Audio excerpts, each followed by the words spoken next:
رمضان كريم ينعاد عليكم بالصحة والسلامة. برنامج صحتين حيكون معكم طيلة شهر رمضان معي أنا الشيخ مصعب. حنحكي شوي عن البرنامج بطريقة سريعة عشان نستفيد باللي حنحضره اليوم. طيلة شهر رمضان عنا مشكلة بصير عنا فات زيادة، نوصل آخر رمضان عنا مشكلة نصحين زيادة.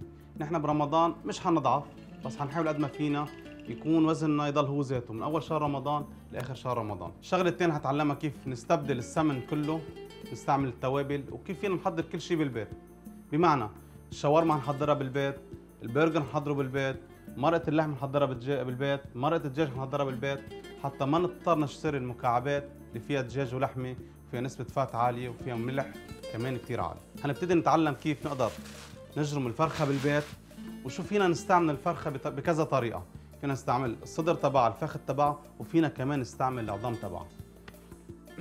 هنبتدي نتعلم كيف نقدر نشفي الفرخة بالبيت. هنبتدي بالكفوف ونستعمل الفرخة بالبيت. هذه الفرخة تشفيتها كتير سهل. هنبتدي بالفخذ نقصه بهالطريقة، والفخذ الثاني نقصه بهالطريقة. نحط السكينة تحت ونقص الفخذ. هاي صار عندي الفخذين لوحد. هنشيل الجانح أول والجانح الثاني. هذا الفخذ بدنا نركز إنه سكينتنا تجي على الطرف وننزل نزول. صار عندنا الفخذين والجانحين، وهذا الصدر. هون على الصدر عندنا مفصل. هذا المفصل بدنا نقصه من نصه، نبرمه. المفصل الثاني هنقصه من نصه. هنحط السكين من جوا ونهدي الرقبة مظبوط ونقصها بهالطريقة. أول شغلة حنعملها قبل العظم حنشيل الجلدة. ليه حنشيل الجلدة؟ لأنه فيها نسبة فات كثير عالية. ما حستعملها، هي الوحيدة اللي ما حستعملها هي الجلدة. حشيل الجلدة تاعت الرقبة، وحخلي الرقب والجوانح، الجوانح بس حستعمل جلدتها. هيدا عنا الصدر. حنبتدي فيه من تحت، ونحط إصبعنا هيك ونشفيه بطريقة كثير سهلة. ناخد الجهة الثانية نفتحها ونشفيها بهاي الطريقة. هذا الصدر صار عنا تقريبا جاهز. مفصلين استعملين أول مرة هنستعملهم ثاني مرة. صار الصدر تقريبا جاهز عنا.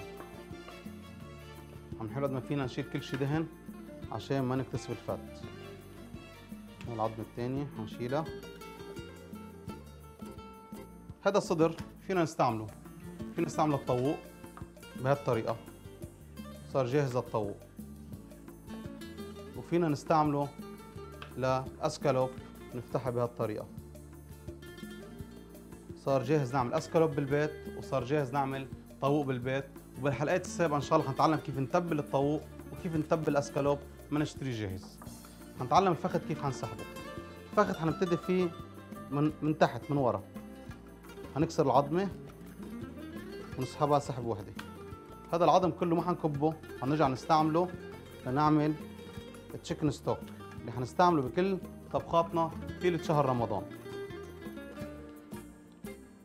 كثير سهل. عنا هاي العظمة اللي بالنص بنقصها.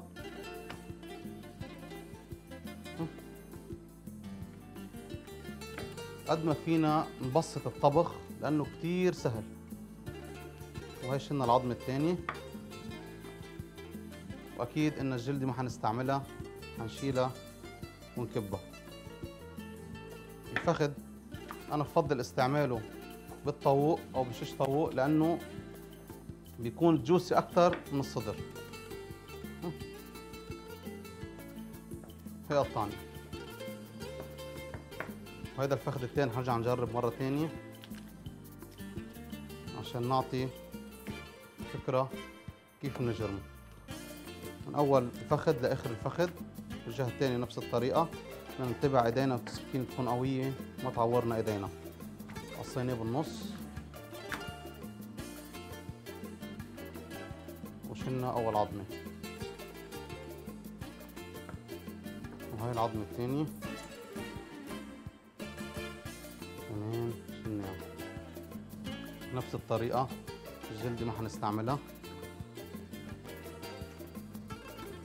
هذا صار جاهز لنعمله شيش طاووق. هذا ما له لازمه نشيله على الكب. الشغله اللي كثير مهمه هلا، شو فينا نعمل بهدول؟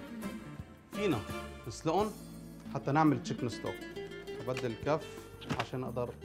انا محضر مي هون، كل 4 لتر مي بعد ما نحط لها العظام الدجاج، وانا محضر قبل كذا فرخه جرمون. كل 4 لتر مي لازم يغلوا ليصيروا 3 لتر. انا محضر مي هون، حنحطهم ونغليهم. لما حنغليهم حنلاقي في قشوه بيضة وصلت على وجه المي. هذه القشوه هي تقريبا الزفر تبع الدجاج، هذا لازم نشيله. حننزلهم بالمي، ولاحظتوا انا المي عندي اياها كانت سخنه عم تغلي، ما حطيت مي بارده. هي نزلنا العظام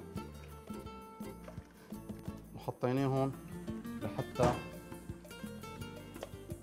تقريبا بدها من ساعة ل 45 دقيقة على النار. هذه الخشبة لازم نغيرها مع السكين لنبلش باللحم. هناخد الخشبة الحمراء. هنعمل نفس الطريقة بالبيف ستوك. البيف ستوك تقريبا نفس الطريقة، بس ما حنجيب العظم على البيت ونجمه بالبيت لأنه بده كتير شغل، حيكون شوي صعب علينا. هنروح عند الجزار او عند اللحام، هنقول له اعطينا شويه عظام مثل هدول العظام، بيقطع لنا اياهم وحاخذ انا اللحمه. ليه انا حاخذ لحمه؟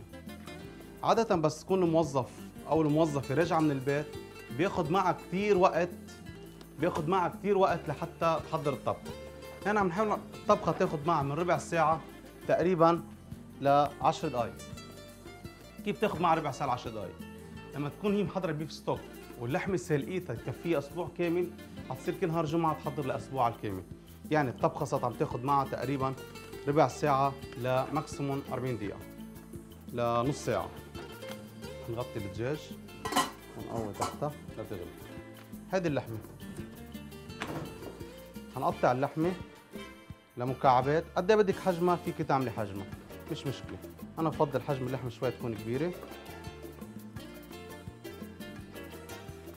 بعد ما نقطعها حننزلها هي والعظام بالماء حتى ناخذ البيف ستوك، بنفس الوقت حنستعمل اللحمات لبعدين. الدجاج الافضل نعمله دائما فريش، ما نحطه بالفريزر. برجع بذكر انه قطع اللحمه انت بتقرر قد ايه بدك حجمها. كمان المي مغليه، هنزل العظم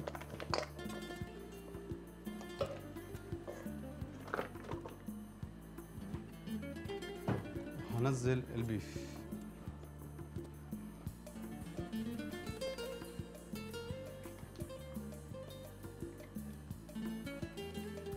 هسكرها لحتى تغلي. شغله كثير مهمه، بس لأنا شيل زنخة اللحمه او زفر اللحمه مع الزفر تبع الدجاج، في شيء اسمه بوكيه جارني لازم انا احطه، او المعطرات اللي هي عباره عن جزر وبصل وثوم، عندنا قرفه، ورق غار، كبشه قرنفل. كيف فينا نستعملهم؟ اول ما شيل الزنخه بحطهم، لا ما فينا نحطهم قبل ما شيل الزفر تبعه.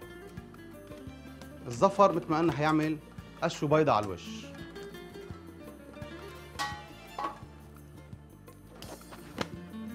نستعمل اللوش. علمكم على طريقه كثير مهمه، دائما بس بدنا نشيل الزفر لازم نعبي مي. ليش لازم نعبي مي؟ الزفر تقريبا بيعلق بالمعلقه، فلما انا اشيل الزفر منها مجرد ما احطه بنزله بالمي بشيل الزفر كمان موجود على المعلقه. بعد ما انا شلت الزفر كله بجيب الكبش قرنفل. اول شيء حبلش بالبصل، ونفس الطريقه اللحمه والدجاج نفس البوكيه جارني. حنجيب البصل، حنحط نص بصله هون. اكيد هلا انا ما عندي كثير وقت، عم اعطيكم طريقه على السريع. لازم تشيل زنخه اللحمه. حطينا البصله، جزري هون، بنفس الطريقه باللحمه. احط ثوم ل2 سوا، هحط العودين القرفة، الورق الغار، والكبش قرنفل. بعد ما يخلصوا ويستووا، مثل ما قلنا نحن بياخذوا من نص ساعة تقريبا ل 40 دقيقة، برجع بصفيهم. أنا محضر عندي قبل بوقت، هعطيكم الطريقة كيف بيصيروا.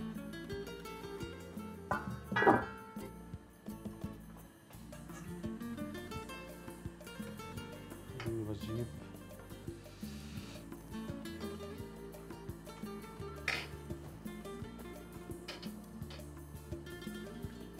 هيدي المي بعد ما انا سلقتها.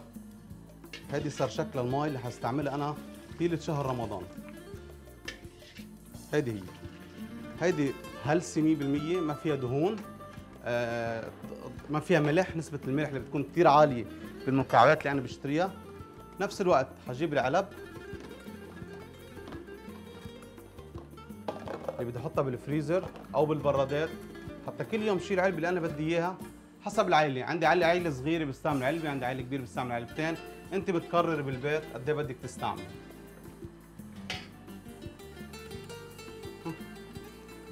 هبلش عبيها بهي الطريقه.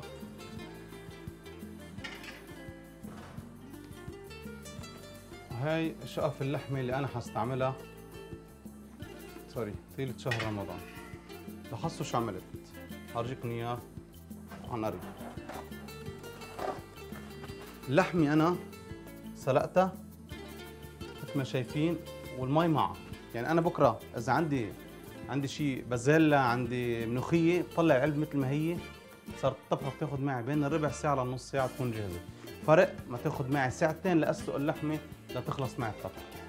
بعد ما اخلص هنعبي شوي من مرقه الدجاج.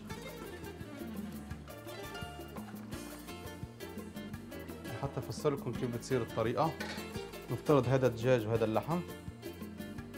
حجيب انا الشغله اللي كثير مهمه، اكيد من بعد ما يبرد الاكل، ما فيني اسكر الاكل وهو سخن. من بعد ما يبرد الاكل وسكرناه، حجيب اي نوع ورق موجود عندي بالبيت عشان ما يصير عندي اختلاط بين اللحم والدجاج. كثير سهله، ما حنتكلف ونجيب ستيكرز. حنكتب دجاج، وضروري نكتب التاريخ، قد ايه تاريخها لكل شغله عملناها. كتبنا لحمه، نفترض تاريخها مثلا 9 مثلا 2013، وحطيناها مثل ما هي. بناخذها بنلفها بكلينك فين، لفها بكلينك فين بس لحتى التاريخ يزبط عليها مثل ما هي. بحطها بالفريزر او بالثلاجه.